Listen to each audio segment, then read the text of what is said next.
कौन दे रहा है विमान में बम की फर्जी सूचना? कैसी साजिश?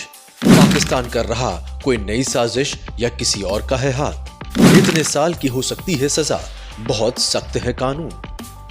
बीते 48 घंटों में अलग अलग कंपनी के विमानों को फ्लाइट के अंदर बम होने की धमकी दी जा चुकी है। ये सिलसिला सोमवार से ही जारी है। बुधवार को भी इंडिगो और अकासा एयरलाइंस की फ्लाइट को ऐसे ही धमकी मिली। जब विमान को उतार के जांच की जाती है तो पता चलता है कि ये सब अफवाह है और कोई जानबूझकर भारतीय विमान सेवा को बदनाम करने की कोशिश कर रहा है। लेकिन ऐसा कौन कर रहा है?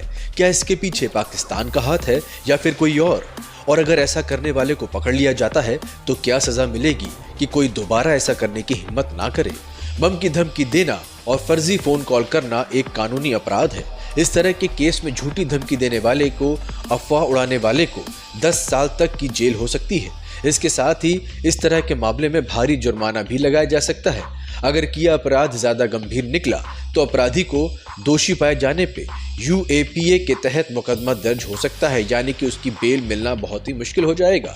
फर्जी धमकी देने वाला 5 साल तक नहीं कर पाएगा फ्लाई।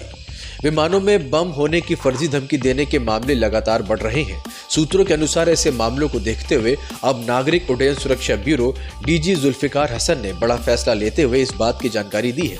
दोषी पाए जाने पर ऐसे लोगों को अगले 5 साल तक किसी भी विमान में कोई भी फ्लाइट में नहीं बैठने दिया जाएगा।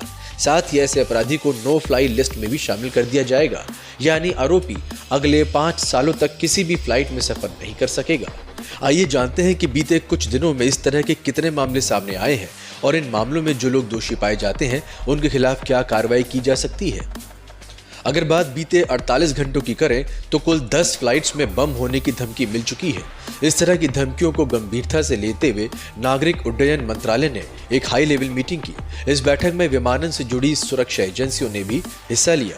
सूत्रों के अनुसार उन सोशल मीडिया अकाउंट्स की भी जांच की जा रही है जिनसे इस तरह की धमकी दी गई थी। बताया जा रहा है कि जिन सोशल मीडिया अकाउंट से धमकी भेजी गई वो ब्रिटेन समेत कई दूसरे देशों में सक्रिय हैं। मंगलवार को कुल 7 फ्लाइट्स में बम होने की धमकी दी गई थी, जबकि बुधवार को इंडिगो और अकासा विमान की ऐसे ही धमकी भरी ईमेल्स मिली थी। वहीं सोमवार को भी एक विमान में बम होने की धमकी दी गई थी। धमकी देने वाले अकाउंट को किया गया निलंबित।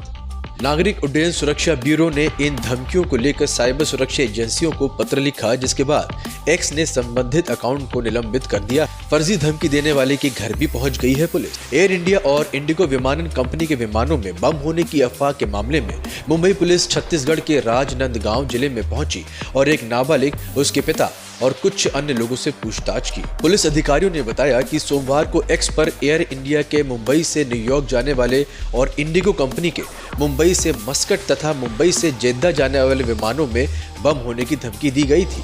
अधिकारियों ने बताया कि ट्वीट के राजनांदगांव से संबंधित होने के बारे में जानकारी मिलने के बाद रायपुर साइबर प्रकोष्ठ कोतवाली पुलिस और राजनांदगांव साइबर प्रकोष्ठ के मामले ने संबंधित इलेक्ट्रॉनिक डेटा एकत्रित किया। उन्होंने बताया कि इस मामले के संबंध में मुंबई पुलिस एक अज्ञात आरोपी तथा ट्विटर हैंडल के खिलाफ मुकदमा दर्ज करके मामले की जांच कर रही है।